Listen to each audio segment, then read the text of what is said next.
sadar tak semua dapat aku miliki di dalam hidupku. Hatiku percaya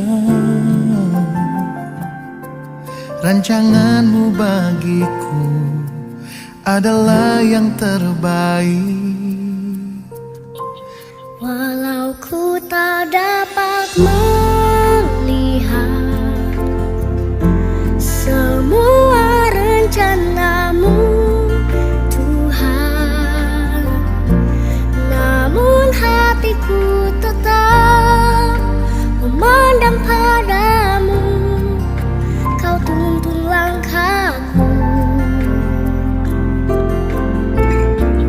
Walau ku tak dapat berharap atas kenyataan hidupku, namun hatiku tetap memandang padamu. Kau ada untukku. Salam, selamat pagi untuk kita seluruhnya, saudara-saudari yang terkasih dimanapun kita berada. Sebelum kita memulai aktivitas kita pada hari ini, mari kita merenungkan sebagian dari firman Tuhan. Untuk itu mari kita bersatu dalam doa.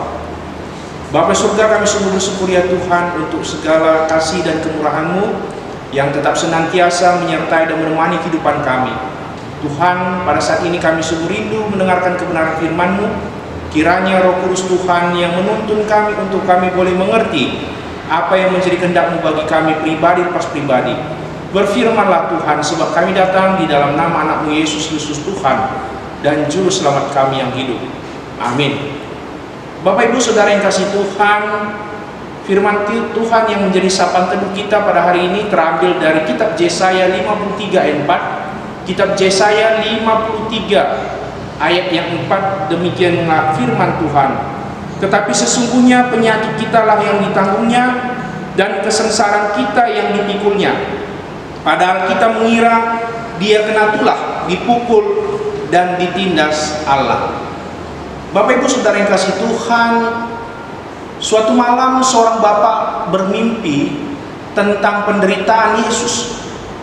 Dalam mimpinya bapak ini melihat Yesus sedang dicambuk oleh seorang prajurit.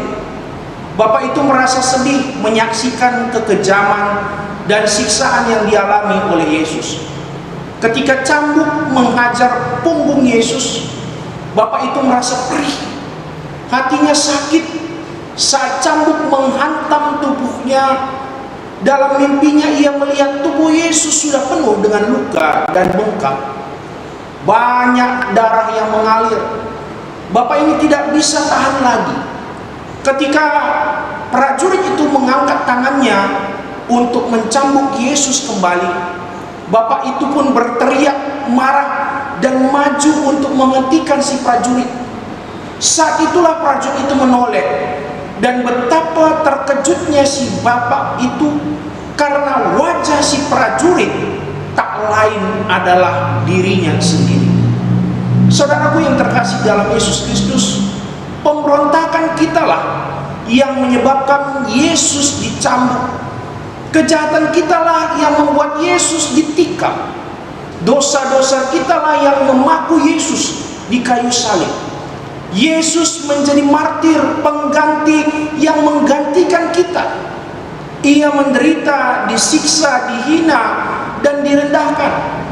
Yesus menjadi hamba Tuhan yang berdiri antara Allah dan umatnya untuk membela kita manusia dan mendamaikan kita dengan Allah. Yesus adalah hamba Tuhan yang menderita.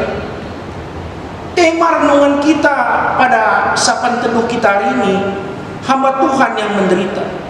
Kata hamba dalam bahasa Ibrani ebed artinya budak, hamba, pelayan. Artinya seorang yang bekerja untuk kepentingan orang lain, untuk melakukan kehendak orang lain. Hamba adalah pekerja milik tuannya. Yesaya menubuatkan kehendak orang lain. Hamba adalah pekerja saja milik tuannya. Nabi Yesaya menubuatkan bahwa hamba Tuhan itu menyelamatkan manusia bukan dengan kekuatan perang, tetapi dengan penderitaannya. Nubuat hamba Tuhan yang menderita ini digenapi dengan kehadiran Yesus Kristus. Yesus tidak membela dirinya sedikit pun. Ia taat dan setia menderita sampai mati. Yesus dari Nazaret, anak tukang kayu, pribadi yang sederhana, lahir dari kandang domba, tidak disertai oleh sepasukan pengawal, penjaga, tidak memakai mahkota, tidak duduk di singgasana kerajaan. Yesus hanya memiliki hati sebagai hamba, yaitu hati yang taat dan setia menderita. Ia dihukum mati seperti penjahat, walaupun sesungguhnya ia tak pernah melakukan kejahatan apapun. Ia disiksa seperti pendosa, padahal ia tidak berbuat dosa. Tetapi penderitaan Yesus mendatangkan keselamatan bagi kita orang yang percaya. Oleh penderitaannya kita diselamatkan. Pengorbanan Kristus di kayu salib menjadi anugerah terbesar bagi hidup manusia. Saudara yang terkasih di dalam Yesus Kristus, di minggu-minggu kesengsaraan ini, minggu penderitaan Yesus, mari kita mengarahkan mata hati kita kepada salib Kristus, seraya kita menyesali semua dosa-dosa kita. Berilah hati kita agar segala dosa kita yang keji dibasuh oleh darahnya yang kudus. Dengan memandang pada Kristus yang menderita sengsara, maka kita memiliki semangat yang baru dan hati yang dibaharui. Hati sebagai hamba. Kita adalah hamba Tuhan. Menjadi hamba berarti taat kepada Sang Tuhan. Seorang hamba harus siap menderita, tahu merendahkan diri, taat dan setia meskipun menderita. Maka menjadi hamba Allah menunjukkan karya dan perbuatan sama seperti Yesus dalam karya keselamatan yang menjadi teladan bagi kita. Jadi saudara yang diberkati oleh Tuhan, melalui renungan ini marilah kita tetap melihat kesengsaraan Yesus dan salibnya. Kita harus sadar bahwa pada salib Yesus kasih menang atas kebencian, maka marilah kita saling mengasihi. Pada salib Yesus pengampunan menang atas murka dan balas dendam, maka kita pun harus saling mengampuni. Pada salib Yesus ketaatan menang atas pemberontakan, maka kita pun harus taat walau menderita.